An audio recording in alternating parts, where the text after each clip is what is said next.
So the Elimination Chamber, surprisingly, Drew McIntyre was eliminated first, but it came down to the three people that it's funny. The wrestlers were eliminated in order of their betting odds in this match, which is kind of funny if you think about it. Actually, no, it wasn't because McIntyre got eliminated first. But so Punk, so basically, at the end, Seth got eliminated, and it came down to Punk and Cena. And Cena offered a handshake. Then Punk pulled him in for GDS for a near fall. Then Cena came back with an attitude adjustment for a near fall.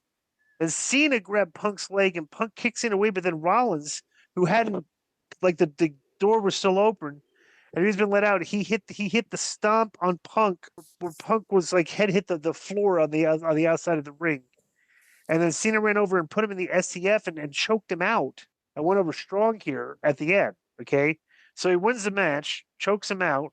So then Cody comes out, and Cody basically, is like they shake hands, they point at they overact. Hey, I'm coming after you, and I'm going to WrestleMania. They point at the sign and point at the belt, whatever.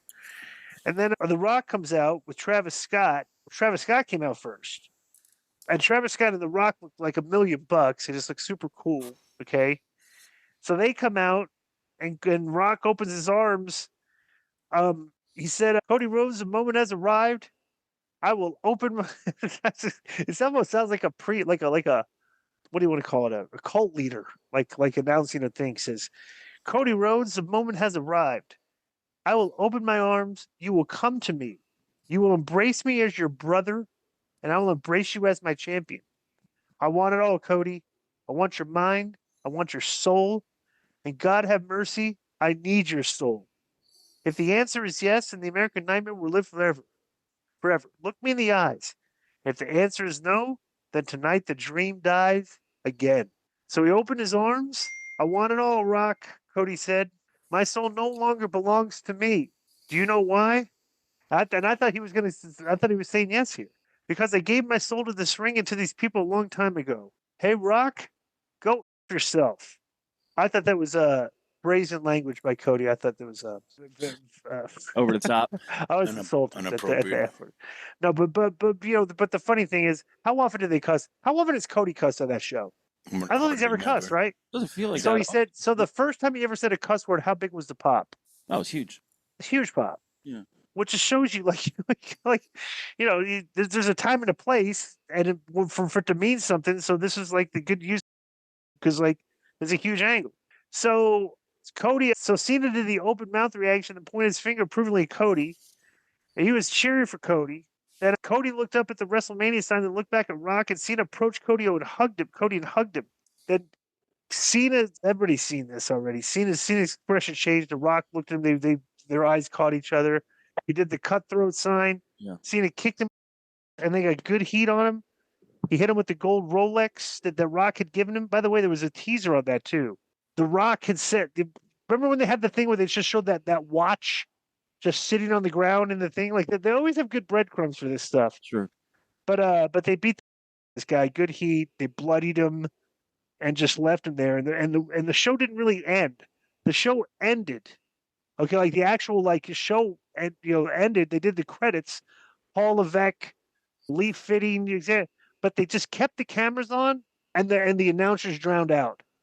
And they just showed Cody selling and working his way to his feet, all beaten to a bloody pulp. And this is a very good visual to end this. The crowd reaction stuff. What'd you think of this? Yeah, excellent visual. Paul had the most heat in the match. As a matter of fact, when Punk eliminated him with the go to sleep, he got a huge pop. I liked the match, and the aftermath was great. Did it ever, as you were watching it was going on and the guys are positioned in the ring a certain way and stuff, did it ever occur to you, like, I think he's going to turn? Or were you just flat out surprised? Well, what I liked is that... I was shocked. Yeah. What I liked is that, because I'm always thinking somebody's going to turn, right?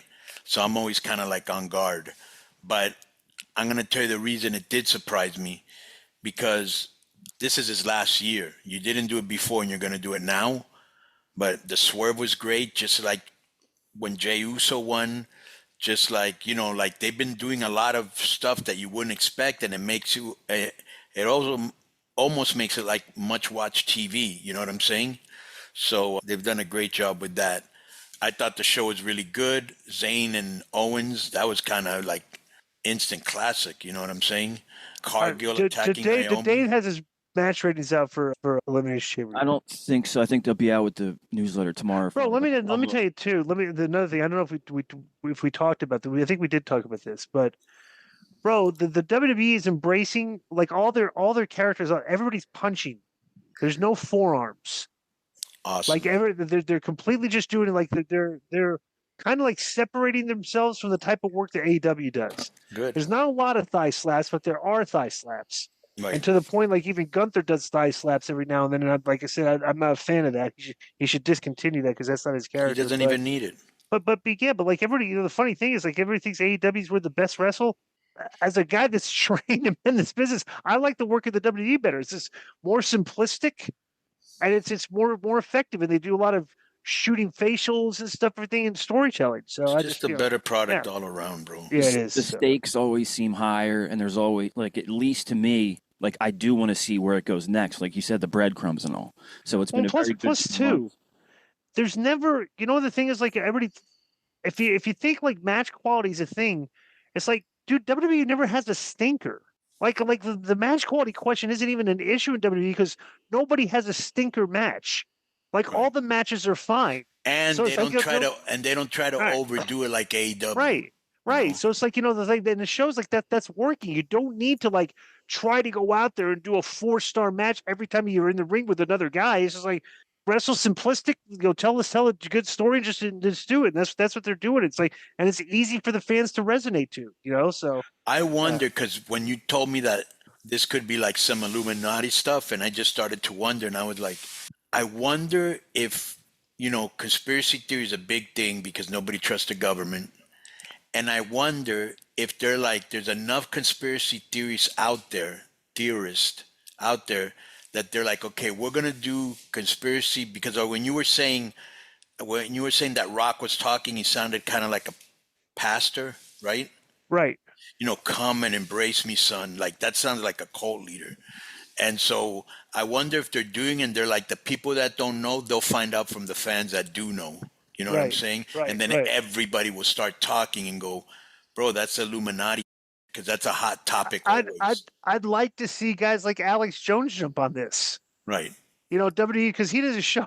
They're always like, and if you got like people like that interested in stuff like this, it would just create more. If they talk about this, it just create more interest. Yeah, like I was telling you, the Daily Show did 10 minutes on the right. thing. Yeah. It's like they're a huge force in entertainment right now. TKO, bro, they just bought so now you see what TKO did?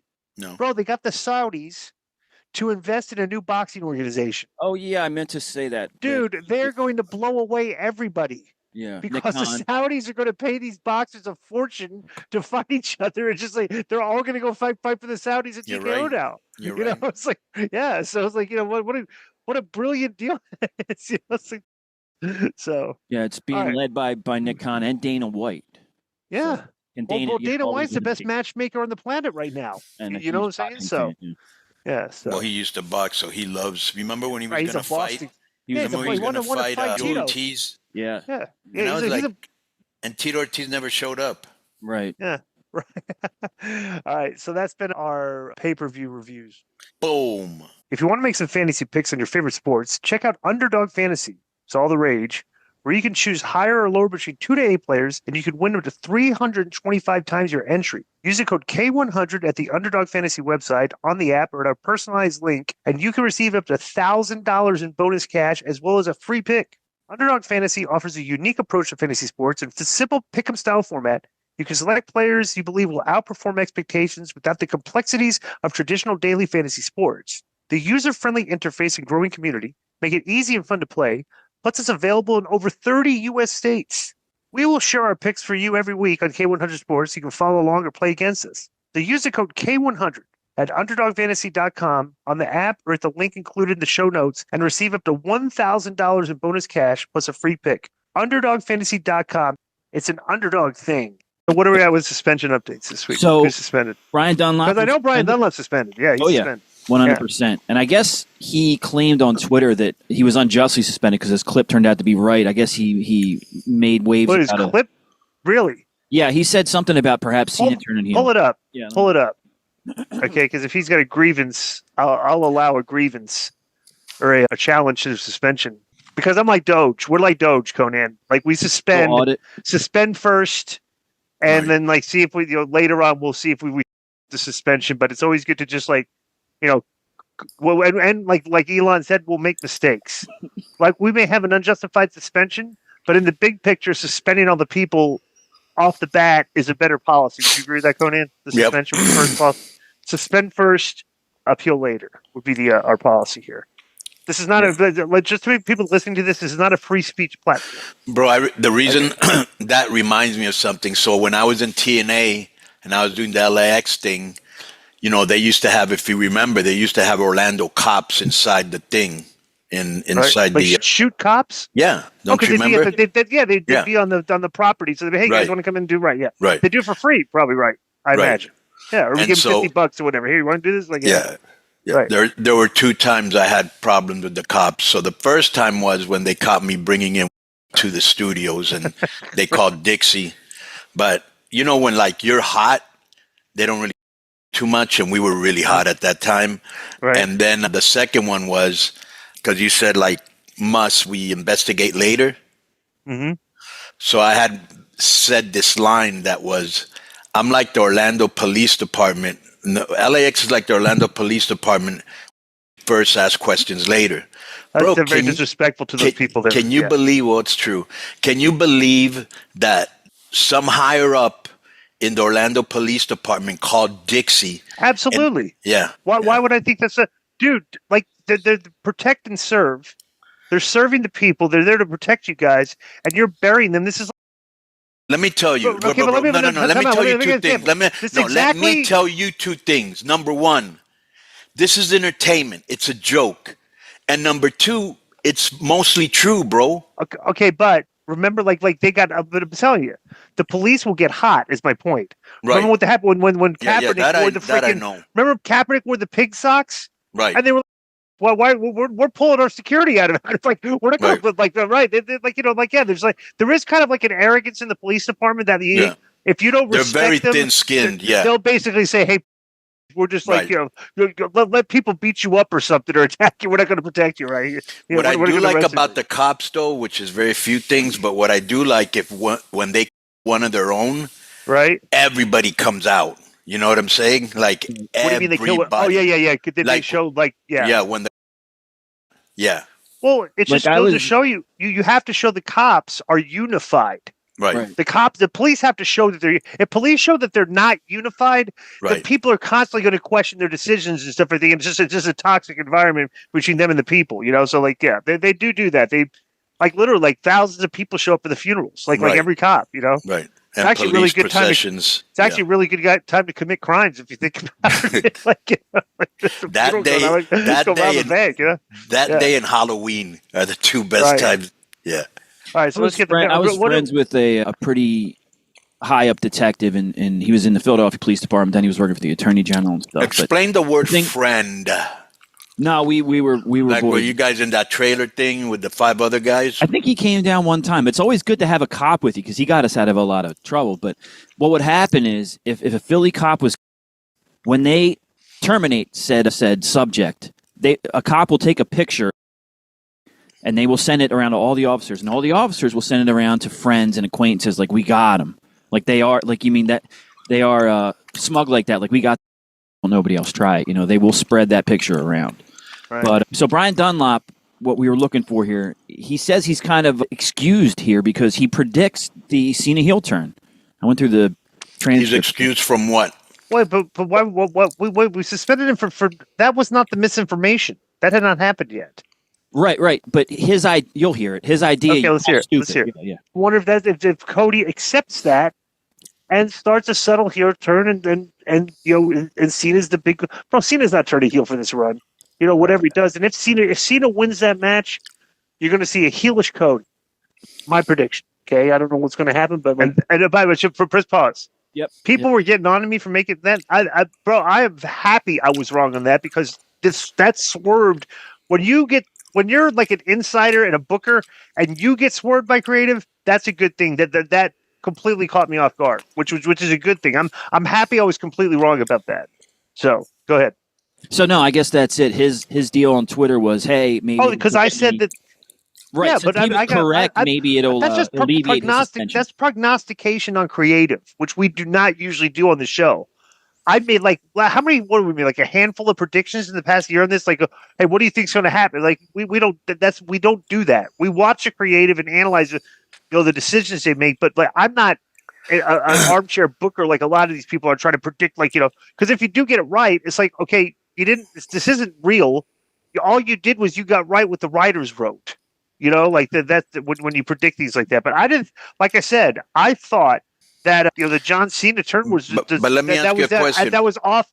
I thought there was no way that was going. Like most people with the Make-A-Wish stuff and everything. There's no way the guy's turning heel, but he did. So it was like it was good, great. So let me ask you a question, Joe. So this guy got suspended for misinformation or what? Do you remember? Yeah. What did we suspend him for? You thought his idea was stupid. Cena's never going to turn heel. And so we're going to. That's what he got. No. I don't think that's what he got suspended for. Let's go through the transcript. Let's go through the transcript. Yeah, what we're doing is let me start with the first mailbag. Yeah, well, no, here's the rest of the suspensions, then I'll find it for you. So, okay, Harry Levitt, leave it for misspelling. Okay, Jeff Lagarde for the idea. It says, and then Bam also. There's no excuse for misspelling. Not okay, especially if you're on your phone. If you're doing it on your phone, you have spell check. But you should proofread your emails. Go ahead. And then Bam has one more week for alleging Disco, making aspersions about Disco's. Oh, you're right. Yeah. She quit. Yeah, question my manhood. Absolutely. We should actually. I'm considering adding another week to that. Maybe. It's like having someone in jail and adding time to their sentence. I want to tell Bam this. Okay, if she gets saucy in any of her future emails when she comes off suspension, the next suspension will be harsh. Okay. Like this was your textbook suspension. Next suspension is going to be harsh. I'll let her figure that out with that. You're like a Southern judge with a repeat offender.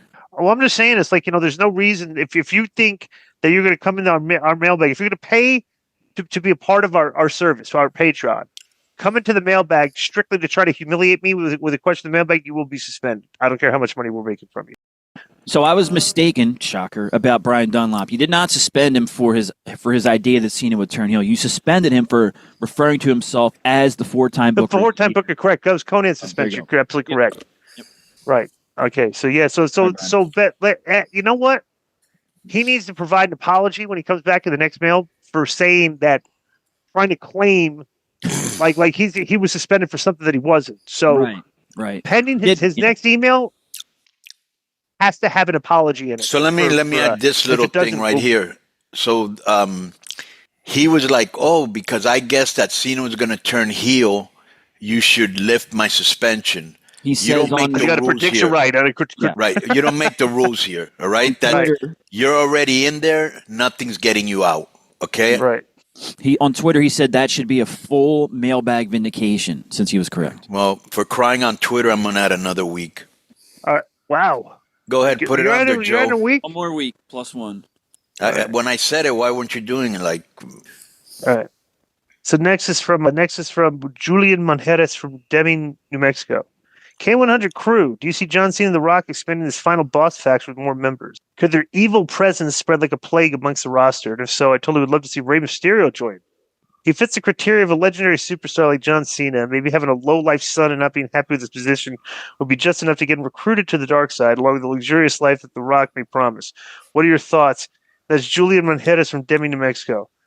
Bro, if you know Rey Mysterio, I don't even know how he could act like a heel because there's literally nothing hateful or any heelish in the guy's persona in life. Could you see Rey being a heel? Okay. I don't even know if he could do. I've never seen him. He's been angry a heel. He's been a heel. He has been a heel when? WCW, the Filthy Animals, briefly. He was come out with the devil horns on the show. No. Before you were in it, when Russo first came in for the New Blood and stuff. Yeah, but he was. Yeah. So I always think the same thing, Disco. Mm-hmm. I have seen him mad. It's very few times. Right. I almost think, just like we always say, I mean, who would expect him to be a heel? Can you imagine if he turned But Love if I to were gonna bring somebody in, I'd bring in like a Seth Rollins or a Drew McIntyre, or if not, bring in like a Randy Orton, something like that. I I don't think still, that angle that they don't need a faction. but they're doing. But the Rock is guy doing asked, so I'm 3, just answering. 2, Yeah. and he's going to do 1. Whoever 1 is, they're supposed like that's what they're alluding to. And I would still say, like I said last week, that I think Punk with his, these guys are. He's going to turn. I think Punk's going to be their third guy. That would be incredible. I don't know. Next is from Chris from Lemoore. Who do you think's more of this? Who do you think is more of this a disruptor, Trump or the final boss? Final boss. That was pretty awesome. Next is from Pat from H-Town. Is this another guy? Is this 2 emails? Oh, no, we got Tad and Pat.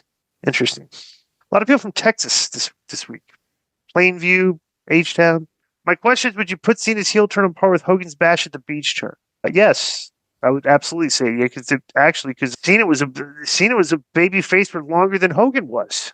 Kind of. Like 20-something years, Yeah, right? Well, Hogan, how long was Hogan a baby face? Like 85 to 12 like years. 13, 12 years, right? Yeah. Interesting. Cena's 20, 21. Right. So it's absolutely up there. But it's kind of weird too because he's it's strange because Cena was the weirdest babyface in the history of professional wrestling because he got booed out of the building all the time as a babyface, like Roman did. It's like this weird fans, that we had. So, but Yo, what's up? I just want to thank you guys for watching this clip. Don't forget to hit the like button, leave a comment, and subscribe. And join our YouTube membership for hours and hours of exclusive, unedited, uncensored content. And being a member will help you get involved in our upcoming live streams. Thank you for your support. Thank you for riding with us. I know you got a lot of other podcast choices, be it wrestling or other ones. And thank you for picking us. Boom.